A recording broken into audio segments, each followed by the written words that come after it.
it's not a patentable subject matter point at all. It's only about subjecting it to the ordinary conditions of patent examination, novelty, utility, and things. So it's not a subject matter exclusion. It's a different sort of thing. And this is very clear. And reading this this amicus curiae brief, it struck me that we're going to hear that argument in a strong way in the Indian courts and in the Indian opposition proceedings, and we should have a good response to that. So taken together, what I've tried to do is I'm just trying to say that without the benefit of having Indian decisions, either of the patent office or of the courts, we don't have a existing case law to analyze theoretically and develop a view on what's the best opposition strategy. Given that absence, what can we do next? And I said that we can do one of three things. We could try and look at theoretical literature on the commons and try and integrate that into our understanding of why we make objections against software patents. In the alternative, we could look at comparative law, and comparative law, at least in the US case, is about the qualifiers, and we might have some relative, we might make relative arguments about which qualifiers are better than others. And the third are the process-based arguments that Pranesh took us through, which in some ways are really not the jurisdiction of the patent office, but having said that, you can still press those arguments as they have been in the drugs cases to some reward. Thank you.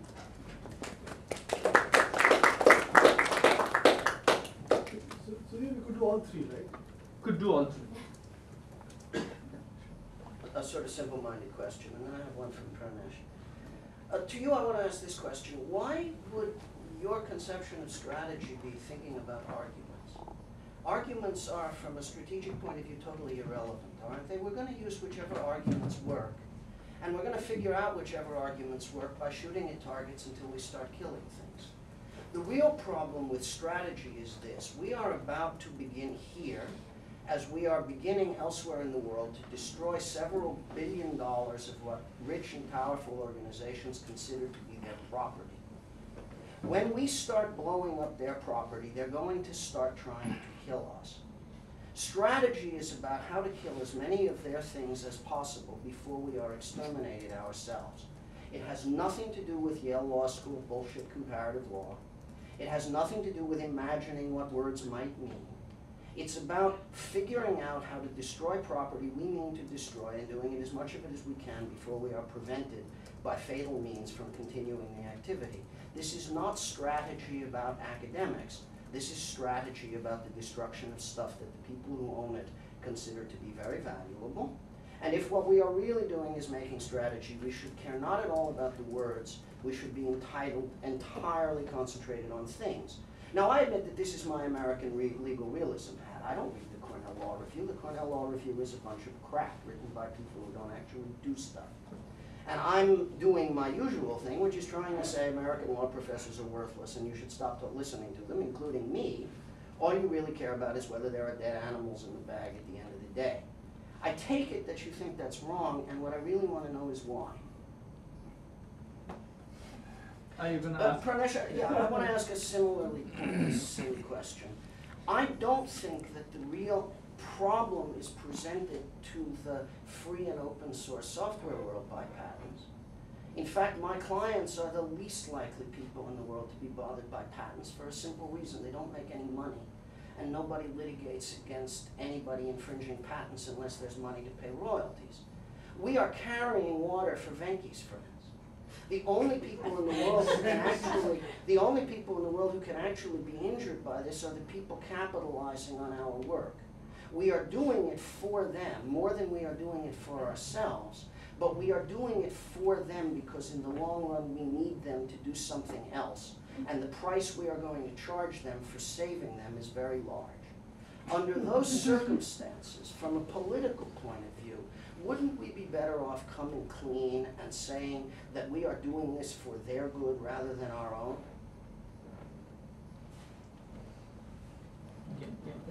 So, so the first, I'll respond to the questions that's addressed to me. Is there a place for intellectual work and coherent thinking through of patent objections, or is that a facade that cloaks power battles that in our society? The way I think about these problems is that I think both need to happen. If the battle were only for power and to be mediated, so to speak, on the streets or in the bit streams, and I'm sure that that takes place, and there's a place for that. So long as the forum of the battle is the patent office or the courtroom, then the discourse forms of that battle have to respond to the already existing discourses in these forums. If we deny that, I don't think we're being realists in the sense that I don't see. Let me put it as a response. My response would be I don't have to deny the power battles at all, and I must look to understand and appreciate them the best I can. But that doesn't mean that I don't respond to these power battles in other discourse fora. If I did that, if I were a coder, maybe that's what I should do, and that's what I should try to do best. But if I'm a lawyer and if I look to contribute to this kind of to these power battles, then my response is not in the fora of the bit streams or in the power realist frame. Right? It has to be molded in these terms, and that's how I see the role of any intellectual work. I don't mean just in the software patent. No, I completely agree with that. It's obvious that I did a bad job putting my bad question. Let's take Bilski itself. Now that we know what the judges were thinking all along, we know that most of what we wrote was totally pointless, because we wrote about the sort of stuff you were just talking about. And it wasn't just Chakrabarty, you did it, I did it too. We all wrote the wrong stuff. Now we've read the opinions and we understand. The Supreme Court punted because it is terrified that clarity in patent law, which seems to have some advantage today, will turn out to constrain the flow of innovation tomorrow.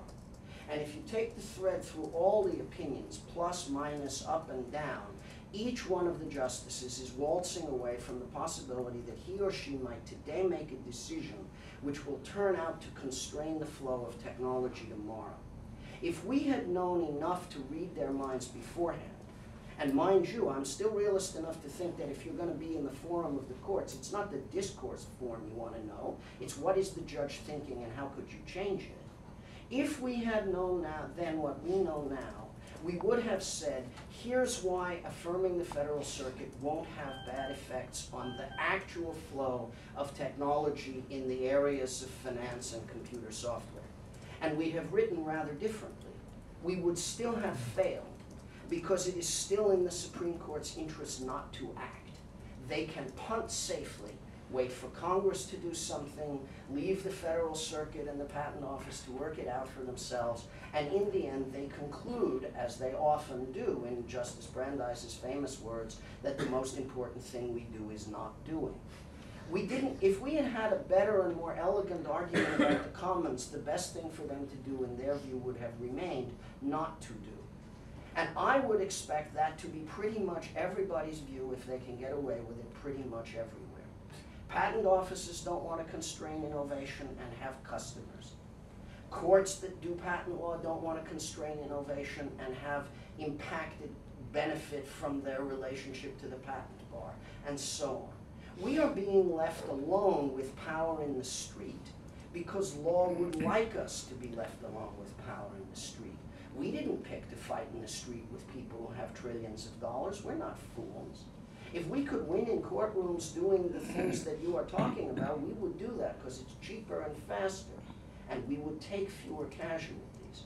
What I think I was trying to suggest is not that that's the wrong approach, it's that time went by on it. But do you think, can I respond? Do you think that that India might be running on a different time? Because I don't think that any of these questions to that extent are closed.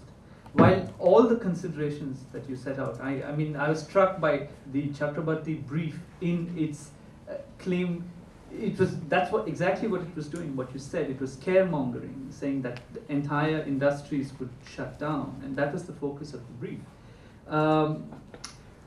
But is there some hope in the Indian context that we don't have that definitive reading of the case law, and we have the possibility that different considerations might play, the same political considerations that you spoke about, and so in that sense, I believe I came the longest way to sit in this room because I believe India is on a different time schedule.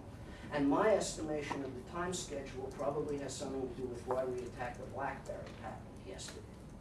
But what I think is missing from your analysis is who holds what property. The funny thing about what you're doing from my point of view is you're making strategy without a map. You're considering the theoretical question of how to win the war, but the actual question is whose bridges to destroy first. That's what I think I'm trying to tell you. Yes, we're on a different schedule here. The landscape's different here, the map's different here. The most important difference between here and elsewhere isn't what the statute says, it isn't what the judges think, it isn't what the patent offices do. It's that your IT giants haven't yet decided which side they're going to be on in the patent arms race. Here we still have a chance to convince TCS, Wipro, Infosys, and the rest that they would do better by turning India into a patent DMV for software.